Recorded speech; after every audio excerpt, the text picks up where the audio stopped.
Hey folks, welcome back to the channel. So it's finally snowing. I don't think we've had a foot of snow yet here in where I am in New Hampshire over the course of the winter. It's now January 6th. We're getting a few inches of snow today. So it's a great day to go out and walk the property. One thing I'm going to do is count the number of maple trees I have for tapping this year. That's actually coming up pretty quick. I don't know when it's going to be this year. It really depends on the weather and the temperature. Once the temperature starts to warm up, then the sap will start flowing again. There's actually been reports of some sap already flowing in some maple trees because we had a warm spell about a week ago.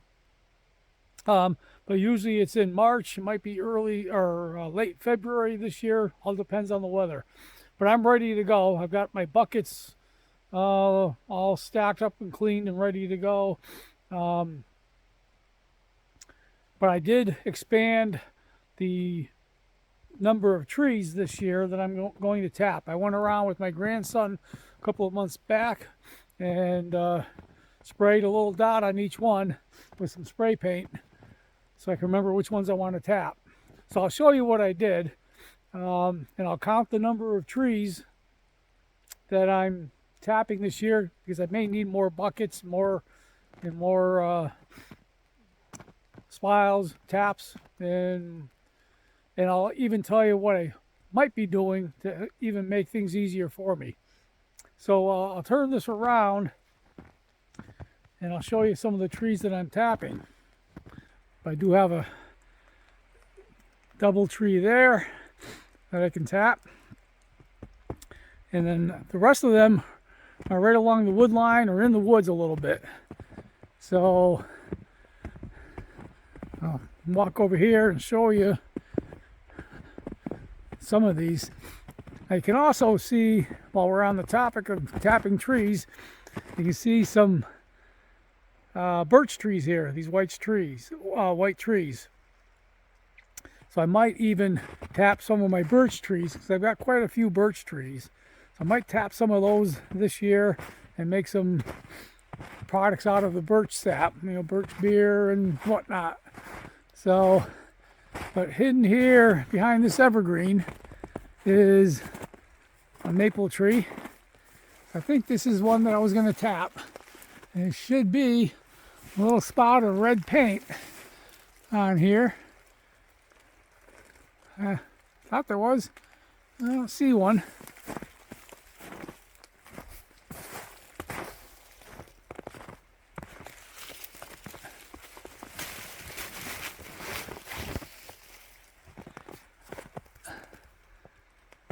Still don't see one.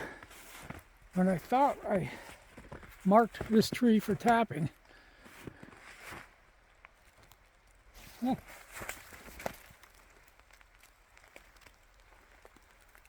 Maybe not.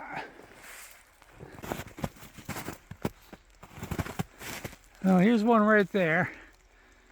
Right next to the first one that we just looked at. So that one's marked for tapping. And that's about as small as I want to go. That's about probably not even a foot in diameter. I really don't want to go any smaller than that. I'll put one tap in there.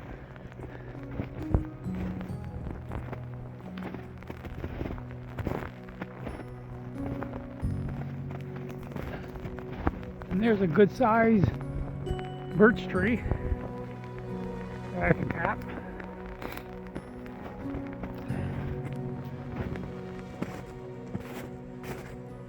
So I'm not going to show you every one of them, but I do have a few trees, a few maple trees right along this tree line here. There's a couple more right in there.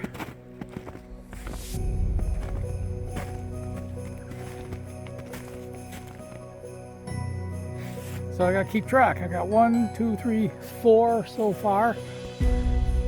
So out of all my land, which isn't much, I've got 12 acres of land. About 10 of it is wooded. Out of all that land, that 10 acres of wooded land, I only have maybe 20 maple trees that I can tap. Here's number 5, number 6, and then number 7 is going to be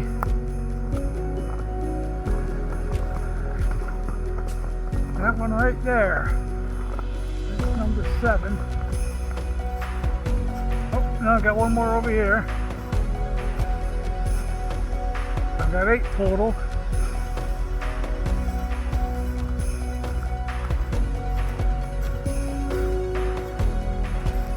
Now what I'll do is I'll stand back a little bit. I'm going to show you something here. My property. Ooh, there's one of my tarps. There's my blueberry bushes. Got blown away by the windstorm we had a couple of weeks ago. But my property from here goes downhill that way. I don't know if you can see it in the video, but that's all downhill. And I'll explain why that matters in just a minute. So this is my other good size maple tree. This is probably my best one now. This is the one I said was number 7. So I can get a couple of taps out of that one. Alright, so now we'll go across a little footbridge over here and I'll show you some more. Oh, and the other reason I came out was I've got to put the memory cards back in my trail cams, my game cams. So we're going to do that at the same time.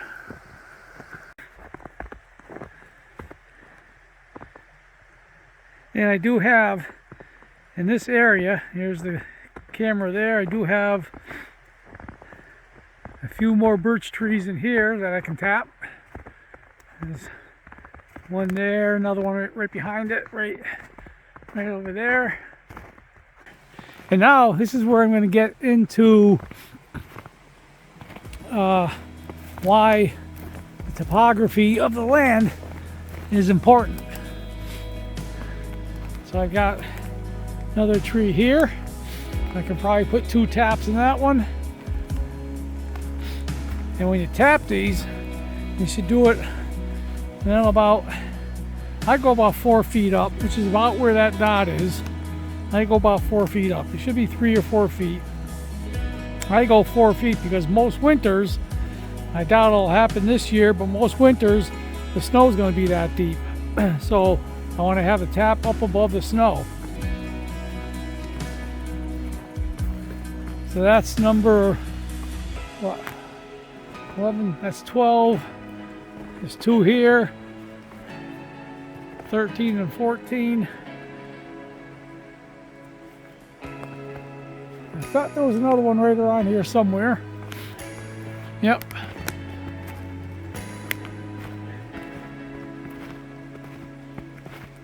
And there's number 15, and they keep on going down that way. That's all downhill. Slightly, but it's downhill. So what I'm thinking of doing, instead of having individual buckets on all these trees and having to lug the buckets back and forth, because what I do is I come out with an empty 5-gallon bucket and I have the buckets hanging on the trees to collect the sap. I come out with an empty 5-gallon bucket and empty the bucket on the tree into the empty 5-gallon bucket, and then I haul that all the way back to the barn and put the sap into a container. So if I can, the other method to collect the sap is to run these lines from each tree. So you put the taps in the trees and then connect them with these lines that'll run downhill down to a central collection tank, and then I just go out to that tank and collect the sap out of that. I do have a couple of other trees out that way, but I've got this big monster right here that came down a few years ago and is blocking access. I could walk all the way around, but that's a long trudge through the snow and over the brush and everything else. And getting back to the sap lines, I would run those down through here and then out across the brook over here somewhere, and have the collection tank right over there somewhere, and that's right off my main yard, so it'd be easy to get to. We are now on the other side of the brook. Here's the tree that came down that I didn't want to trudge all the way around. So I've got, I forget, 3 or 4 trees a little further down here that I tap.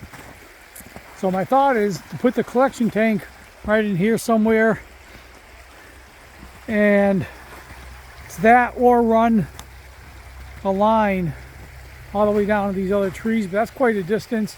So I may just run buckets on these and not the line. Don't run the lines down to these because they're easy to collect from. Right there. So that's what, 4 here. So that gives me, I believe, a total of 26 trees. All right, so we'll walk back to the barn. I'll show you the evaporator barrel and my buckets. And if I can find something online, I'll show you what the sap lines look like when you run the lines from tree to tree into a common collection tank. Here's my evaporator barrel. I've shown that on another video, and I'll link those videos down below in the description. I've got to get that inside the barn. This is covered with a tarp right now, but I want to get it inside the barn to protect it. I was doing some work inside the barn, so I haven't whoops. So anyway, I was doing some work inside the barn and put that there, so I got to get it back in the barn. So now we'll go in the barn and I'll show you the buckets if I can get to them. They're kind of stored away behind a bunch of stuff. All right, so there's a storage container I have there. I bought that, I think, last year.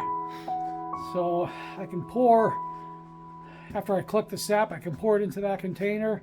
I could probably use that as my main collection tank.